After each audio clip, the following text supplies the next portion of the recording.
के इतिहास को मैं आज पाषाण काल को लेकर आपके बीच आया हूँ। और पाषाण काल से यूपीएससी में बहुत सारे पीटी में प्री में क्वेश्चन राइज करते हैं और उसका पूरा कॉन्सेप्ट, पाषाण काल का पूरा कॉन्सेप्ट आपके बीच में लेकर आया हूँ और इसको ध्यानपूर्वक आप लोग इस वीडियो को देखेंगे। प्राचीन भारत का इतिहास, एंशिएंट हिस्ट्री, प्राचीन भारत का इतिहास जिसे एंशिएंट हिस्ट्री कहा जाता है। इस इतिहास को कंप्लीटली 3 भाग में डिस्ट्रीब्यूशन किया गया है। पहला है प्रागैतिहासिक इतिहास, पहला है प्रागैतिहासिक इतिहास। और यह जो इतिहास है ये भारत के संदर्भ में 5 लाख से लेकर 2500 BC तक प्रागैतिक इतिहास को रखते हैं हम लोग। और यह जो प्रागैतिक इतिहास है इसमें हम 2 चैप्टर को पढ़ते हैं। पाषाण काल जिसे स्टोन एज कहा जाता है, स्टोन एज। और यह भारत में 5 लाख से लेकर 5000 BC तक भारत में स्टोन एज की काल है। अब पाषाण काल के बाद, स्टोन एज के बाद जस्ट हम लोग ताम्र पाषाण काल को पढ़ते हैं, ताम्र पाषाण काल। और यह 5000 से लेकर 2500 BC तक ताम्र पाषाण काल। तो एंशिएंट हिस्ट्री में, प्रागैतिक इतिहास में आपको सबसे पहले स्टोन एज को पढ़ना है। स्टोन पाषाण का युग जैसे समाप्त हुआ तो आपने कॉपर खोज किया और कॉपर में पत्थर को मिलाकर आपने औजार बनाया और वो बनाया 5000 से 2500 BC। तो यह जो कंप्लीट पाषाण काल है, या जिसको स्टोन एज कहते हैं, दूसरा को कॉपर एज कहते हैं, इस दोनों चैप्टर की संपूर्ण जानकारी पुरातत्व से मिलती है। तो कौन सा इतिहास 100% पुरातत्व पर है, वो इतिहास का नाम है प्रागैतिक इतिहास। और कौन सा चैप्टर 100% पुरातत्व पर है, उसका नाम है पाषाण काल और ताम्र पाषाण काल। इसकी 100% पुरातत्व से जानकारी प्राप्त होती है और पुरातत्व से जो धरती के अंदर सामग्री मिलती है और जब उसको हम लोग लेबोरेटरी में अध्ययन करते हैं, और इस साइंस को हम लोग आर्कियोलॉजी साइंस कहते हैं। पुरातत्व से, खनन से जो सामग्री मिली और उसका जो हम अध्ययन किए, उस साइंस को आर्कियोलॉजी साइंस कहा जाता है। और 100 का 100% यह जो पुरातत्व पर है विज्ञान, वह जो आपकी चैप्टर है वो है पाषाण काल और ताम्र पाषाण। इसकी संपूर्ण जानकारी पुरातत्व से ही जानकारी मिलती है। और पुरातत्व के जनक है अलेक्जेंडर कनिंघम, जो ब्रिटेन के वासी। तो इसमें लेखन कला 1% भी डेवलपमेंट नहीं है। अब दूसरा जो चैप्टर है वो आता है आदि इतिहास। और आदि इतिहास की जो डेट है वो 2500 BC से लेकर 600 BC तक आदि इतिहास है। और इसमें पुरातत्व प्लस लेखन दोनों मौजूद है। और इस इतिहास में आते हैं कांस्ययुगीन सभ्यता, कांस्ययुगीन सभ्यता जिसको सिंधु घाटी सभ्यता भी कहते हैं। और इस कांस्य का निर्माण Cu+Sn से हुआ, चूंकि हड़प्पा काल में सिंधु घाटी सभ्यता में टिन की खोज, तो Cu+Sn मिलाकर आपने कांसा तैयार किया। हड़प्पा काल के अधिकांश औजार कांसा के हैं, इसलिए इसको ब्रॉन्ज एज कहा जाता है। और इसकी जानकारी भी आप लगभग पुरातत्व से ही मिलती है, क्योंकि इसके अंदर जो लेखन कला है, जो अक्षर है, अभी तक पढ़ पाना असंभव बात है। इसलिए ब्रॉन्ज एज की भी जानकारी पुरातत्व से ही संभव है। अब इसके बाद आते हैं वैदिक काल। और यह जो वैदिक काल है ये 2 भाग में बटा है। पहला है ऋग्वेदिक काल जिसकी डेट है 1500 से लेकर 1000 BC। और दूसरा है उत्तर वैदिक काल, और उत्तर वैदिक काल है 1000 से 600 BC। तो आपने देखा कि उत्तर वैदिक काल में आयरन की खोज हुई और इसी आयरन से डेवलपमेंट आगे बढ़ा, विकास की प्रक्रिया आगे बढ़ी।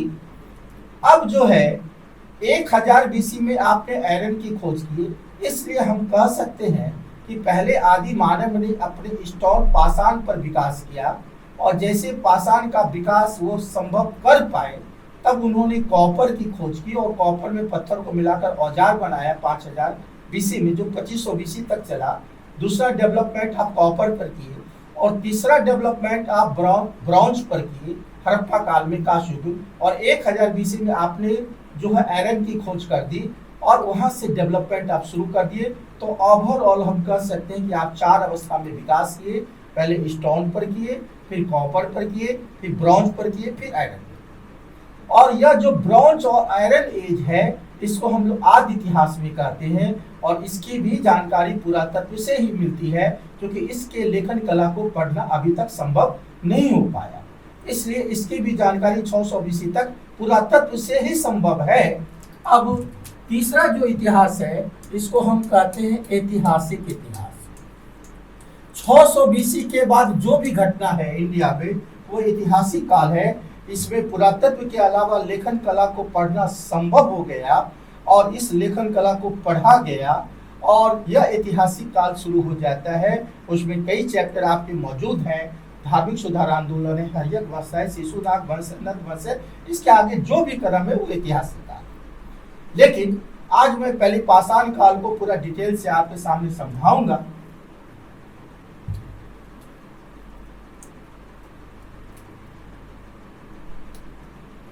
अब पाषाण काल,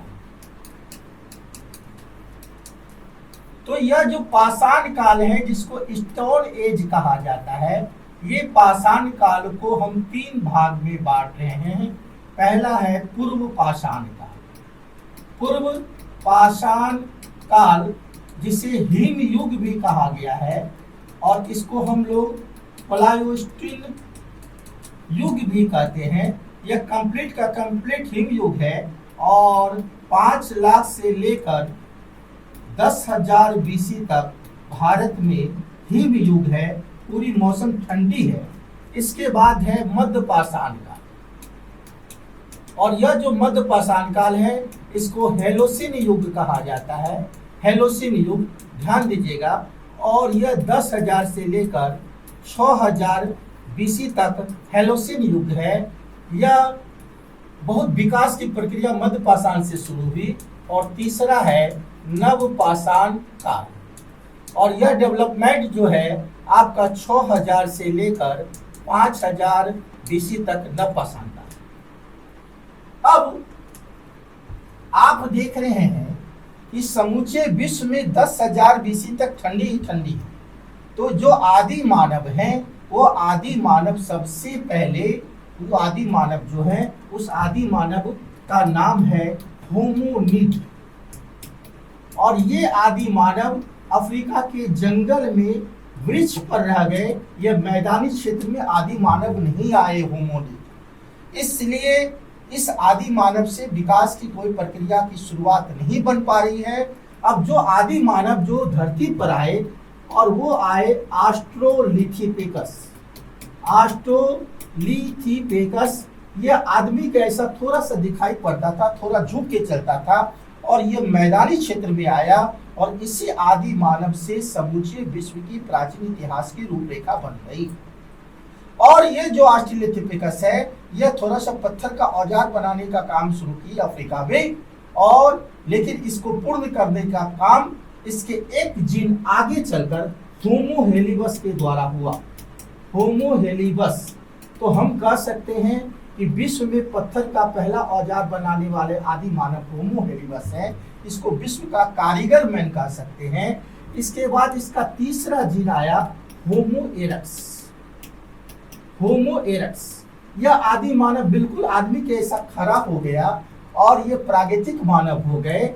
और इसके बाद है निएंडरथल, और ये आदि मानव जो है यूरोप की धरती पर जर्मनी पर में सबसे पहले व्यक्ति को जलाने की प्रथा शुरू किए।